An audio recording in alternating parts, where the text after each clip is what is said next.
Ciao ragazze mie e ragazzi miei e bentornati sul mio canale. Allora, oggi facciamo questo podcast sulle multirealtà. Cosa sono? Perché bisogna conoscere la materia per poterla adoperare al meglio. Partiamo con un assunto imprescindibile.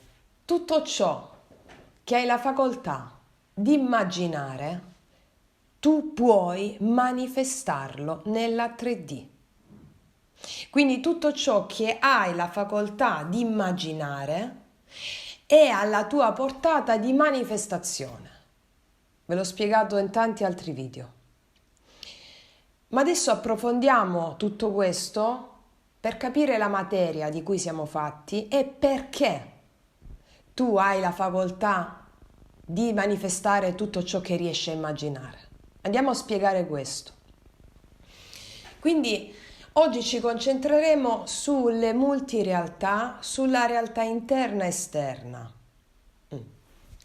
Quante volte vi ho detto, abbiamo sentito ormai dire, perché queste conoscenze ora sono alla portata di tutti, no?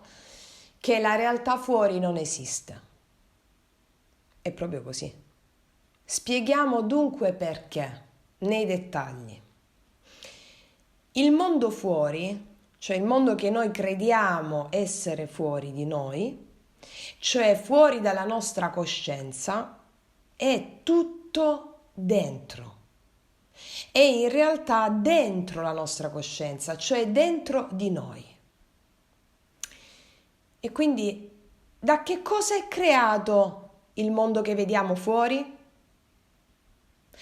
Il mondo che vediamo fuori è creato dal nostro cervello, dal nostro sistema nervoso. Noi lo vediamo come qualcosa che si trova fuori, vediamo le immagini, i colori, le forme e le percepiamo come se fossero fuori di noi, ma in realtà sono interamente prodotte da un sistema nervoso e da un cervello. Quindi noi crediamo che esiste qualcuno là fuori, che esiste un Dio là fuori, o meglio, scusate, l'abbiamo creduto, ci hanno fatto credere, ci hanno educastrato a questo, no? Come vi ho spiegato in tutti i video. Oggi voglio soffermarmi su una cosa importante che è le multirealtà. E quindi crediamo che ci sia qualcuno, qualcosa fuori che ci punisca o che ci renda felici. Niente di più sbagliato. Abbiamo continuamente delegato il nostro potere all'esterno.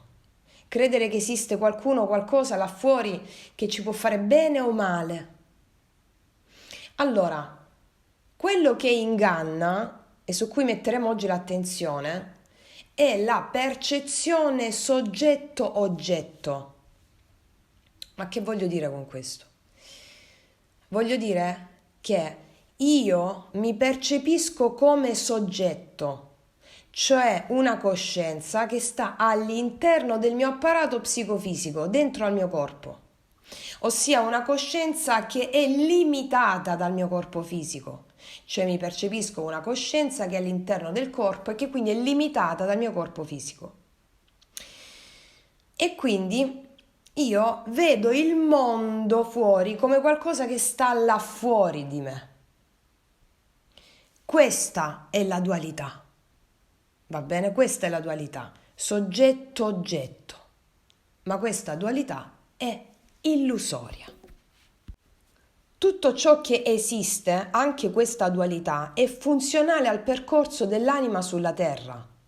È funzionale a creare la coscienza stessa dell'io. Ma c'è solo l'uno, esiste solo l'uno. Non c'è nessuno là fuori. Io sono l'uno, io sono l'assoluto. Non c'è altro Dio all'infuori di te, come pure non c'è nessun altro io fuori. Ci sei sempre solo tu. E adesso spieghiamo perché. Vi dimostro perché. Vi dimostro perché non c'è una realtà oggettiva là fuori, uguale per tutti. Immaginiamo, provate a immaginare cosa vede un moscerino, oppure facciamo una zanzara, va? Facciamo una zanzara. Immaginiamo cosa vede una zanzara. Immaginiamo che una zanzara passi davanti alla mia lampada in questo momento che ho accesa sul comodino, va bene? Una zanzara passa davanti alla mia lampada che ho accesa sul comodino. Che cosa vede la zanzara? Io, che sono un essere umano, vedo una lampada, va bene? Ma una zanzara non vedrà la lampada. Una zanzara si creerà una realtà che corrisponde a quello che è il suo sistema nervoso e probabilmente percepirà delle vibrazioni, percepirà più o meno calore a seconda di dove sta, di dove si sposta, ma non riuscirà a capire che è una lampada. Mi spiego? Oppure immaginiamo la coscienza di un cane o di un gatto. Perché la coscienza di un cane o di un gatto la possiamo collocare a metà strada tra quella di un uomo e quella di una zanzara. Allora il cane, come il gatto, percepirà una realtà che è più simile a quella mia di un uomo. Perché? Perché il cane o il gatto è dotato di un sistema nervoso che è più simile al mio. Quindi ci sarà meno differenza che tra me e la zanzara. Però anche il cane si costruirà una sua realtà che è letteralmente costruita dal suo sistema nervoso e dal suo cervello. Ognuno di noi vive all'interno come dovete immaginarvi che ognuno di noi vive all'interno di una bolla propria di realtà e non riesce mai a vedere cosa c'è oltre. A seconda di ciò che io sono, a seconda del mio sistema nervoso, del mio sistema di pensieri, del mio sistema di emozioni e di credenze, io creerò una realtà diversa, un mondo diverso. E quindi esiste dunque una realtà più giusta, una realtà più sbagliata? No. Sono tutte paritarie queste realtà.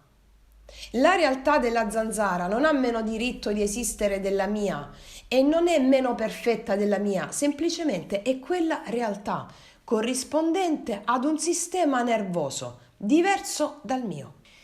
E quindi la domanda sorge spontanea, no? E quindi la domanda è: cosa c'è al di fuori di ogni realtà individuale? Al di fuori di ogni realtà individuale, soggettiva, cosa c'è? Ma soprattutto, al netto di questa verità insindacabile che vi ho appena esposto, ha dunque senso porsi la domanda? Ossia, cosa c'è al di fuori di ogni realtà individuale? Io vivrò sempre all'interno della mia coscienza e quindi vivrò sempre all'interno della realtà che è creata dalla mia coscienza. In una realtà creata dai miei pensieri, emozioni, sentimenti, dalle mie credenze, vivrò sempre là dentro. E cosa c'è dunque fuori? Non ha proprio senso porsi la domanda. Non ha senso porsi la domanda cosa c'è fuori. Non potrò mai vedere cosa c'è fuori, non esiste fuori. Io ho un sistema nervoso, un cervello diverso dalle altre creature e diverso dagli altri uomini. Una stessa cosa non potrò mai percepirla come un altro. Sono le tue emozioni, le tue credenze che creano la realtà. Sono le tue emozioni a creare gli eventi esterni.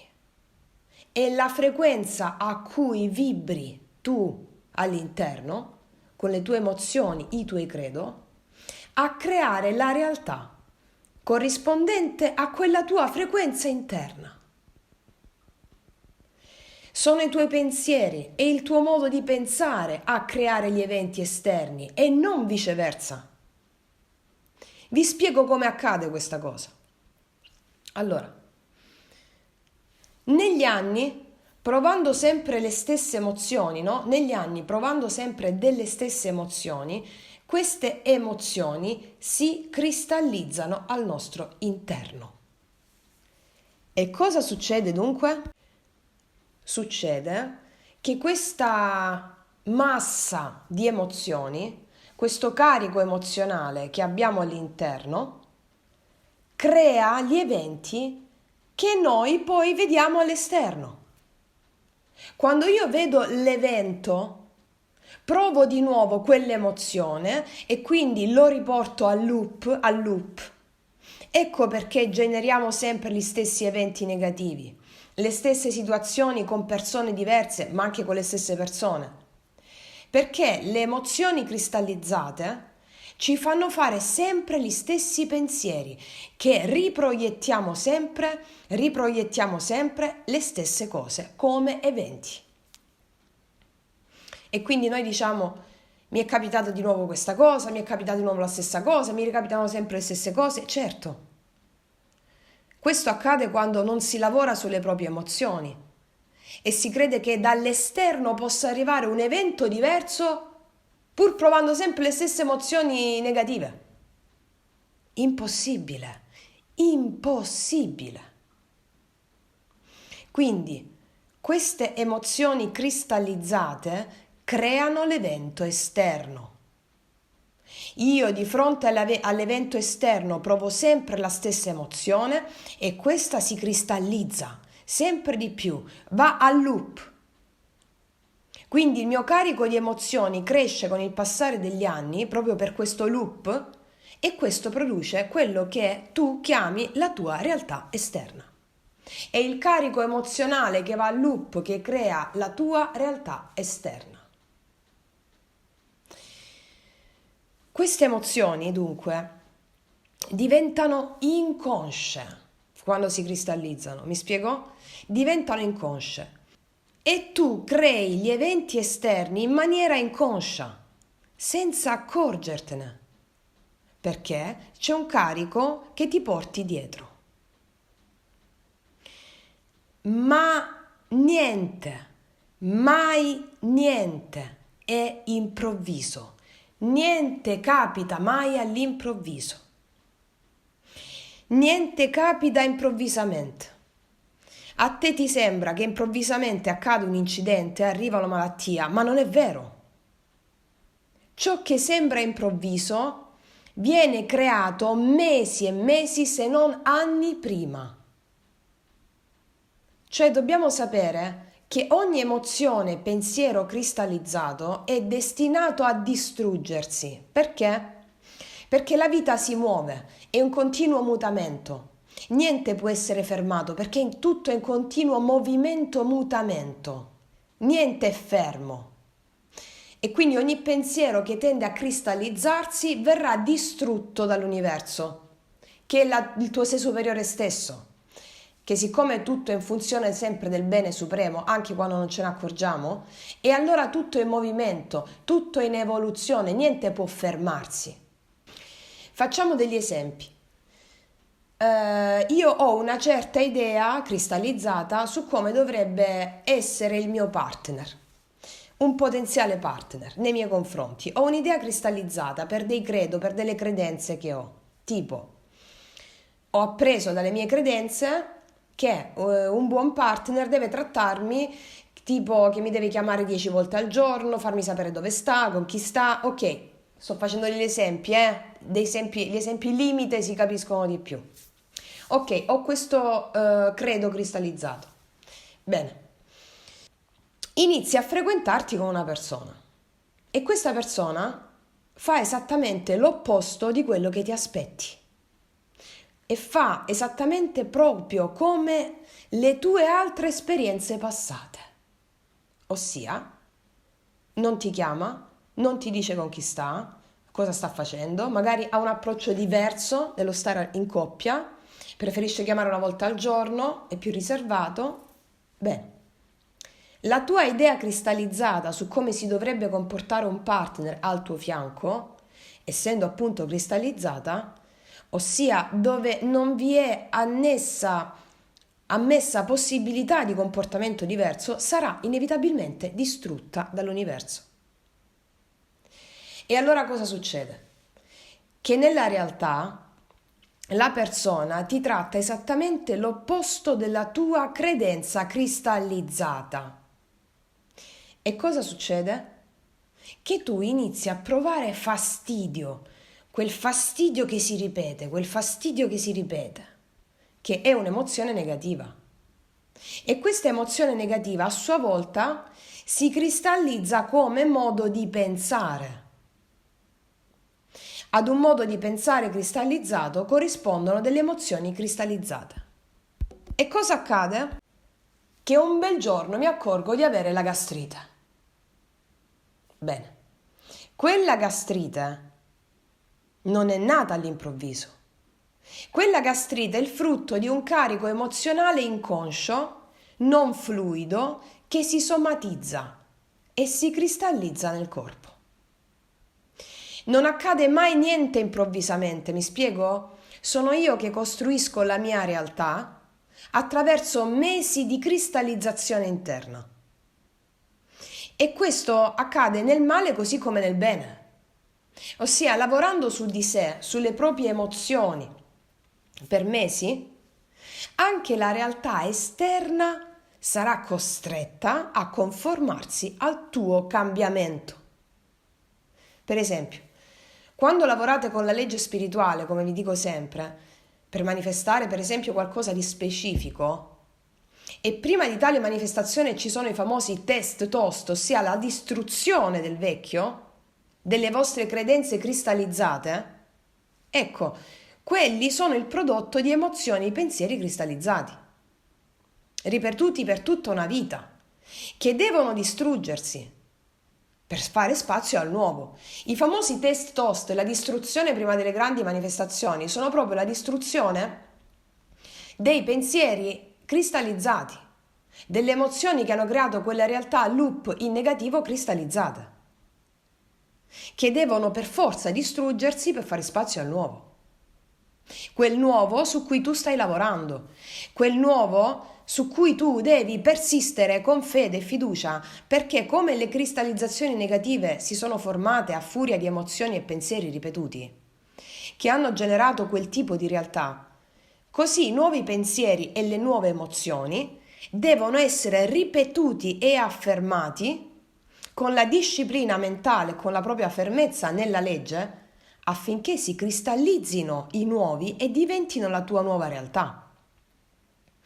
A questo punto potrebbe sorgere spontanea la domanda: quindi se diventa cristallizzazione il pensiero positivo si distruggerà anche quello? No, infatti non è esatto dire che il pensiero positivo si cristallizza. Perché? Vi spiego. Il lavoro su di te, che ha portato a generare una nuova realtà di successo, ha in sé la ripetizione di eventi in loop positivi che ti hanno portato a credere che tutto va sempre a tuo favore, anche un evento negativo, va bene? Quindi cambia proprio la tua coscienza, è un salto quantico che si fa. Ti sei spostata in un'altra realtà, dove vedi tutto quello che accade sempre a tuo favore. Perché il lavoro su di sé predispone la fluidità, il fluire, a lasciarsi fluire. Niente si cristallizza con il lavoro su di te, perché lavori sulle emozioni. Lavorando sulle emozioni, visto che le tue emozioni negative hanno creato i loop di cristallizzazione, lavorando sulle emozioni tu sciogli il loop, tutto diventa fluido, mi spiego? E non si hanno più ostruzioni emozionali all'interno. Quindi, come le emozioni e i pensieri negativi hanno generato i loop esterni di realtà corrispondenti a tali emozioni negative, generando quindi eventi che hanno a loro volta caricato e cristallizzato ancora di più le vecchie emozioni, così le nuove emozioni e pensieri in linea con la fluidità, con il tuo pensiero, quello positivo che stai creando, genereranno eventi positivi corrispondenti tali emozioni, che le andranno ad alimentare sempre di più, generando loop positivi di eventi positivi uno dopo l'altro, che andranno ad alimentare il tuo buon lavoro su di te, quindi della serie sto andando bene. Ok. E così, anziché essere in un circolo vizioso, avremo un circolo virtuoso. Ok. Ora vi spiego un'altra cosa eccezionale. Se la causa delle nostre emozioni fosse realmente esterna a noi, va bene? Di fronte agli stessi eventi, tutti reagiremmo allo stesso modo. Invece, nella realtà non è così. Immaginiamoci per esempio l'idea della morte. Ognuno di noi avrà una sensazione diversa rispetto a quest'idea. Ad alcuni può l'idea della morte far sorgere una sensazione di paura, magari alla maggior parte, ma ad altri no. Perché? Perché hanno una credenza diversa e vedono la morte del corpo fisico come un passaggio, ossia la continuazione della vita da uno stato all'altro. Oppure facciamo un altro esempio. Prefiguriamoci una notizia sui telegiornali di un evento forte, va bene? Una notizia al telegiornale, un evento fortissimo. Un evento che può causare rabbia, frustrazione, senso di impotenza. Ma tale evento causa queste sensazioni a chi? Dipende dalle persone. Perché anche se questo evento causa la stessa emozione in molte persone, se c'è anche una sola persona alla quale questa emozione non sorge, vuol dire che la causa non è nell'evento,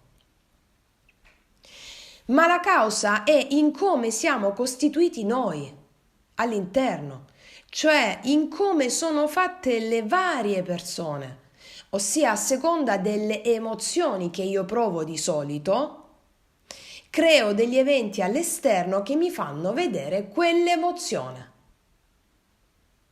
In questo caso, dunque, è successo un evento forte che riguarda tutti, una notizia forte al telegiornale. Bene, allora, quell'evento non l'hai creato tu di fatto come evento, ma hai creato tu l'emozione di quell'evento, l'hai creata tu quell'emozione dentro di te. L'evento sta lì a prescindere. E la realtà che crei tu all'interno vedendo quell'evento è solo tua, la crei tu. Chi non prova la stessa emozione davanti a quell'evento si creerà un altro tipo di realtà rispetto a quell'evento. Ora, non entro nel merito degli eventi globali, mondiali, nazionali, internazionali, di come questi eventi si compenetrano con la realtà individuale. Lì parliamo di karma nazionale, karma mondiale con karma individuale. Non entro nel merito di questo, poi magari farò un altro video perché non è sede oggi di questo podcast. Vi faccio un altro esempio limite. Discesa di una navicella spaziale sulla Terra. Ora, questo è un fatto. È discesa una navicella spaziale sulla Terra. Questo è un fatto. Una navicella di alieni. Il cosa ne farai tu di quel fatto creerà la tua realtà interna. Alcuni avranno paura e sgomento, altri saranno eccitati, incuriositi, ma con profondo senso di tranquillità. Ecco, un altro esempio per vedere che la realtà è diversa, seppur c'è un fatto fuori. Per esempio, una sedia dal colore verde. Ecco, in alcuni può generare un senso di bellezza, in altri un senso di fastidio, ad altri neutro. Vedete che la realtà è diversa? Secondo il sistema di credenze che uno ha, genera la propria realtà interna, è tutta interna. Oppure vediamo per esempio un bambino che strilla, un bambino che piange, che strilla. Può suscitare fastidio in qualcuno o può suscitare tenerezza in un altro. E quindi è il bambino che ha provocato fastidio oppure tenerezza, oppure ognuno ha già dentro il proprio carico di emozioni. La causa delle nostre emozioni non è mai un determinato evento. E nel qual caso tu cambiassi le circostanze esterne senza lavorare dall'interno sulle tue emozioni, la situazione rimane uguale, non cambia niente, hai sempre lo stesso problema se non lavori sulle emozioni e cambi la situazione esterna. Vi faccio un esempio personale. Quando ero a Roma all'università avevo sempre problemi con la mia vicina di casa perché mi diceva che facevo rumore costantemente, ma di pomeriggio, rumore, rumore, rumore, o la musica piuttosto che altro, rumore. Vabbè, io non vedevo l'ora di andare via da quella casa per non sentirla più. Bene, quando ho cambiato casa, all'inizio andava tutto bene, a un certo punto mi sono ritrovata ad avere un vicino che lamentava lo stesso problema. Ma credetemi, io non facevo baccano. Semplicemente di pomeriggio mettevo la musica, ma bassa! Non stavo in discoteca. Allora, cambiando la realtà esterna, io mi sono portata comunque dietro la mia realtà interna. Il mio problema rimaneva sempre.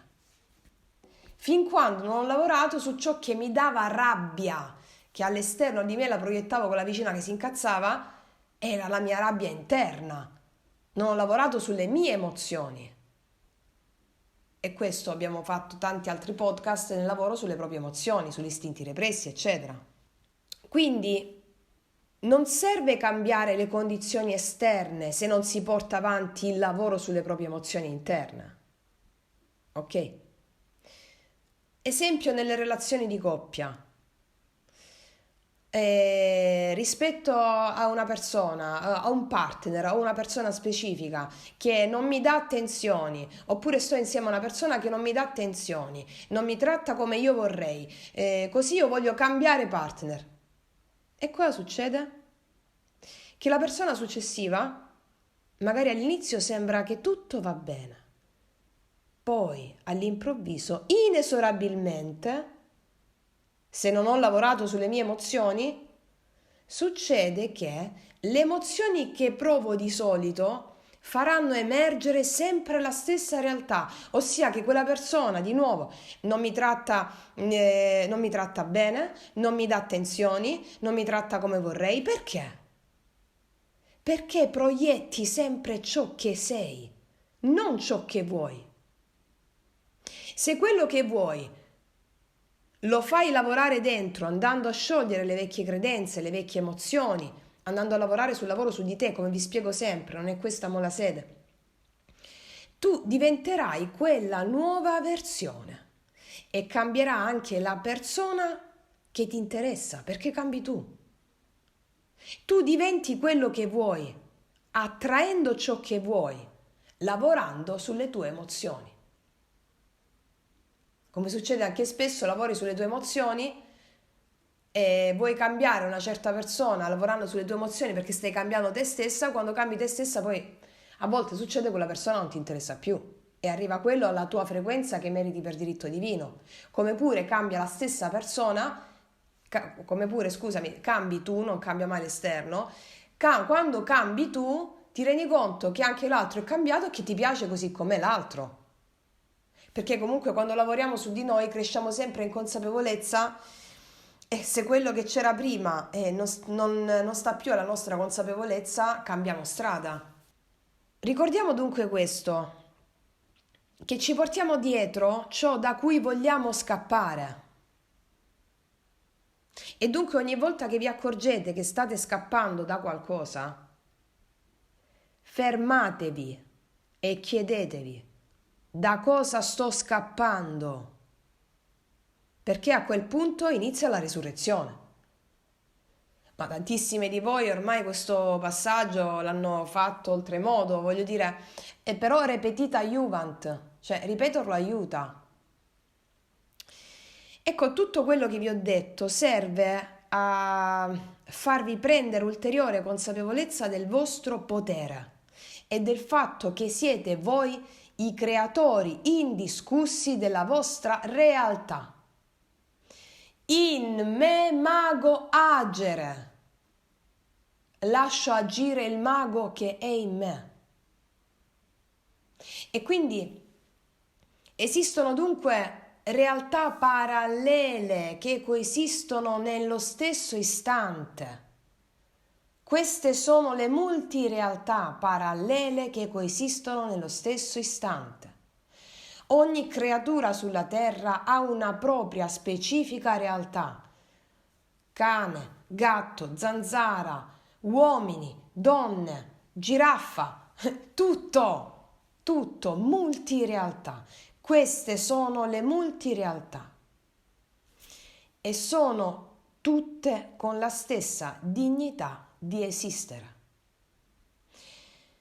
Ora, nella misura in cui lavori sui tuoi pensieri cambiando le emozioni, la tua realtà cambia.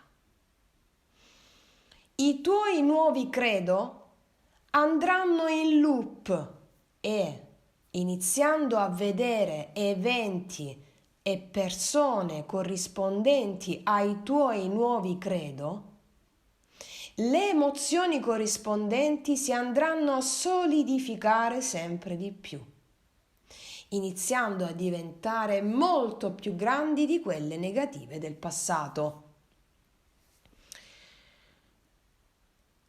L'uomo è il solo in grado di creare e modificare e plasmare. Facciamo l'uomo a nostra immagine e somiglianza, disse Dio. Quindi l'uomo è Dio. Cos'altro si disse di Dio? Per mezzo di Lui tutte le cose sono state create. L'uomo è Dio e per mezzo dell'uomo tutte le cose sono create. L'uomo crea la sua realtà costantemente. Per creare è necessario un progetto da cui attingere. L'idea. E dove la prende quest'idea l'uomo? Attraverso la sua facoltà di immaginazione, di vedere quello che vuole vedere manifestarsi, ossia crearsi. L'immaginazione crea la realtà. In me mago agere. Tutto ciò che hai la capacità di immaginare, ossia vedere con l'occhio della mente, tu puoi manifestare. Questa è la legge. Tutto ciò che hai la capacità di vedere con la mente, tu lo puoi realizzare. Questa è la legge inconfutabile nel male così nel bene. Gesù disse: non dite voi, mancano ancora 4 mesi e poi viene la mietitura. Io vi dico, alzate gli occhi al cielo e guardate i campi che già vi ondeggiano per la mietitura. Come pure fu detto che ai figli di Israele avrebbero avuto solo le terre che sarebbero riusciti a vedere. Tutto ciò che puoi vedere è tuo. La realtà che riesci a immaginare esiste già, altrimenti tu non la potresti vedere. Il tuo sistema nervoso, il tuo cervello non te la farebbero vedere. Con l'immaginazione tu stai accedendo a quella meravigliosa capacità di immaginazione, di vedere ciò che esiste già. Esiste dove? Nella cosiddetta memoria akashica. Tu puoi vedere che la memoria dell'infinito, dell'universo, nella misura in cui tu riesci a immaginare delle cose, sono già presenti lì. Cioè, quello che immagini è disponibile per te, lo puoi vedere, altrimenti non lo potresti vedere. Bene, analizziamo un altro punto, quello che spesso viene additato, ma che è il succo, ossia il motivo, il mezzo dell'incarnazione. Il tempo lineare. Il tempo lineare è la percezione che l'anima incarnata in un corpo ha sulla terra, passato, presente e futuro. È un'illusione necessaria all'esperienza. Vi spiego perché. Ha a che fare con la tempistica delle manifestazioni, ossia con la vita stessa sulla terra. Tutto ciò che vedi con l'immaginazione è adesso presente già. Devi vivere, come vi spiego sempre in tutti i podcast, devi vivere in quella realtà, quindi disciplina mentale, immaginazione, affermazioni, potere del verbo, lavoro su di sé quindi, per conseguire l'obiettivo. Che hai già però. L'obiettivo ce l'hai già. Ok. A cosa serve il tempo lineare? Passato, presente e futuro. È un tempo specifico per l'evoluzione sulla Terra, ossia un tipo di percezione funzionale all'evoluzione terrestre. In qualità di anime incarnate, per esempio, senza corpo, ok? Mettiamo il caso che non abbiamo il corpo, siamo solo anime, ok? Tutto esiste già. Lo vedi, no? Lo vedi, lo percepisci in qualità di anime senza corpo. Ma nella misura in cui c'è il corpo, noi anime siamo già ciò che stiamo immaginando, ossia tu hai già quello che stai immaginando perché lo stai vedendo. Ma un'anima incarnata nel corpo, cioè nell'esperienza terrena, deve fare un altro tipo di esperienza, non può fare arrivare tutto subito quello che vede. Ossia, guardiamo la natura, perché la natura ci fa da maestro su come funzionano le cose sulla Terra, soprattutto con la tempistica, che cos'è il tempo. Tu pianti un seme di un albero specifico, sai già, lo vedi già come sarà quell'albero. Un albero di limone piuttosto che un albero di arancio, una pianta di alloro, una quercia, un abete, un pino. Cioè tu lo vedi già con la tua immaginazione, c'è già. Bene. Cosa fai quando pianti un seme?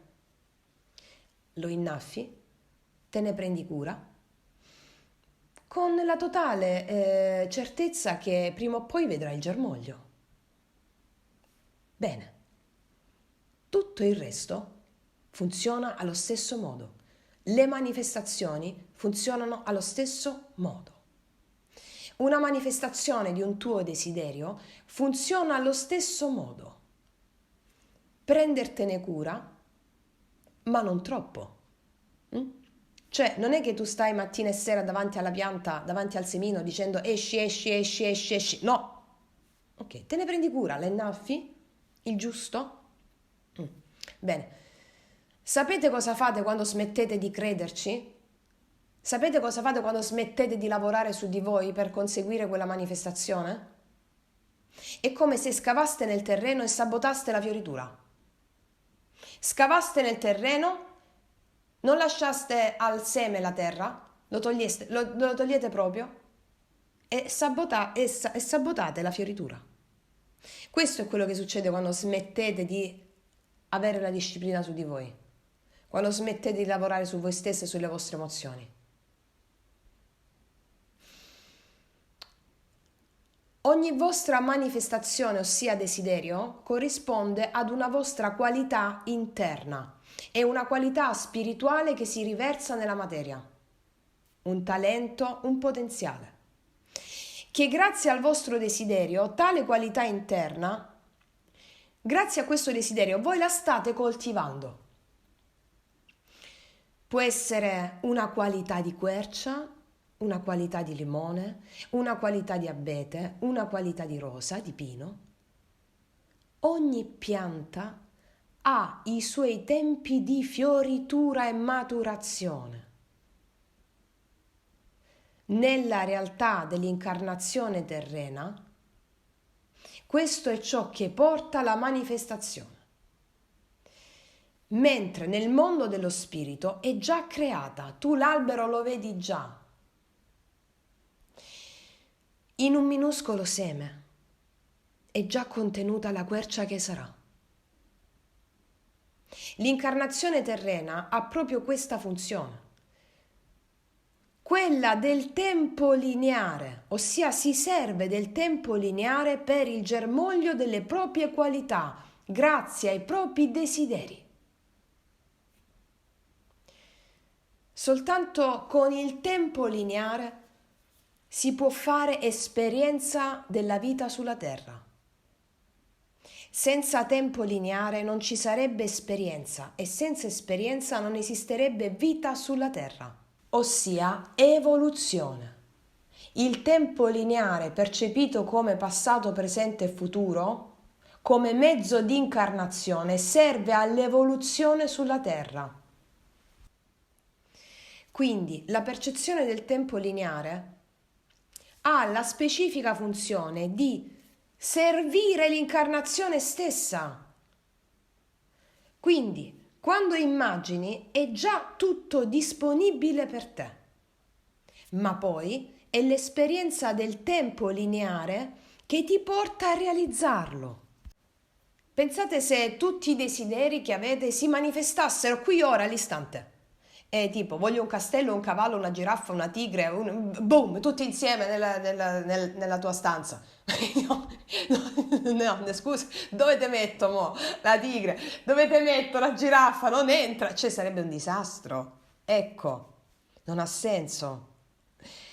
Il tempo è la chiave dell'incarnazione. Le qualità che acquisisci nell'adoperarti verso l'obiettivo portano alla manifestazione dell'obiettivo quale ciliegina sulla torta. Ma quello che c'è dietro, ossia l'esperienza fatta per arrivarci, cioè il tempo che ci hai messo ad arrivarci, è quello il vero significato di quell'obiettivo, non l'obiettivo in sé. Perché è il tempo lineare che ti ha portato a sviluppare le qualità di cui il tuo desiderio è soltanto la ciliegina sulla torta.